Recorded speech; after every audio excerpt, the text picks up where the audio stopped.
السلام علیکم ویورز، اگر آپ نے ابھی تک ہمارا چینل ٹوڈے نیوز سبسکرائب نہیں کیا تو ابھی سبسکرائب کریں تاکہ آپ کو ہماری آنے والی تمام طرح اپڈیٹ سب سے پہلے مل سکے۔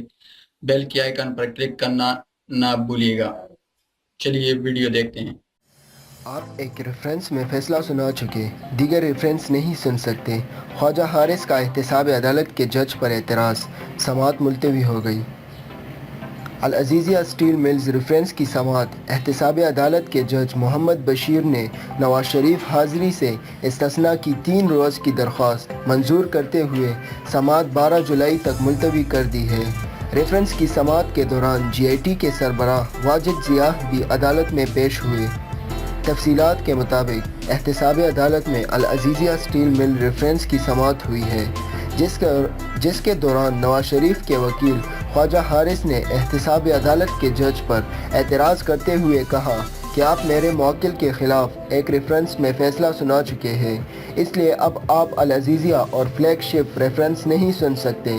اس پر احتساب عدالت کے جج نے خواجہ حارث کو مخاطب کرتے ہوئے کہا کہ آپ ہی بتا دیں کہ اب کیا کریں، جس پر خواجہ حارث کا کہنا تھا کہ آپ اس معاملے پر سپریم کورٹ کو خط لکھیں اور اس حوالے سے آگاہ کریں، جبکہ ہائی کورٹ کو بھی آگاہ کر دیں کہ آپ دیگر 2 ریفرنس نہیں سن سکتے۔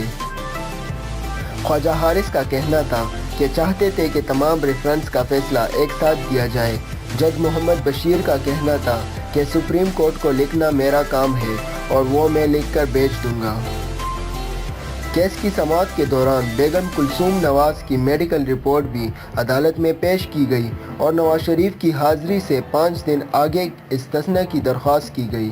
خواجہ حارث کا کہنا تھا کہ نواز شریف اور مریم نواز جمعہ کو وطن واپس آ رہے ہیں، اس لیے سماعت کو پیر تک ملتوی کر دیا جائے اور سپریم کورٹ کی ہدایت کے بعد کارروائی کو آگے بڑھایا جائے۔ احتساب عدالت نے خواجہ حارث کی درخواست منظور کرتے ہوئے 3 دن استثناء دے دیا۔ واضح رہے کہ ایون فیلڈ ریفرنس میں احتساب عدالت کے جج محمد بشیر نے فیصلہ سنا دیا ہے، جس کے مطابق نواز شریف کو 11، مریم نواز کو 8 اور کیپٹن صفدر کو 1 سال قید بامشقت کی سزا سنائی گئی، جبکہ جرمانے بھی عائد کیے گئے ہیں۔ جمعے کے روز فیصلہ آیا، جس کے بعد گزشتہ روز اتوار کو کیپٹن صفدر نے راولپنڈی میں گرفتاری پیش کر دی ہے، جبکہ نواز شریف اور مریم نواز نے بھی جمعے کے روز پاکستان آنے کا اعلان کر دیا ہے۔ تو دوستو، آپ کو ہماری ویڈیو کیسی لگی؟ اگر آپ کو ہماری ویڈیو اچھی لگی تو لائک کریں اور دوستوں کے ساتھ شیئر کریں اور کامنٹ میں اپنی رائے کا اظہار ضرور کریں، اور آخر میں سبسکرائب کرنا مت بھولیے گا۔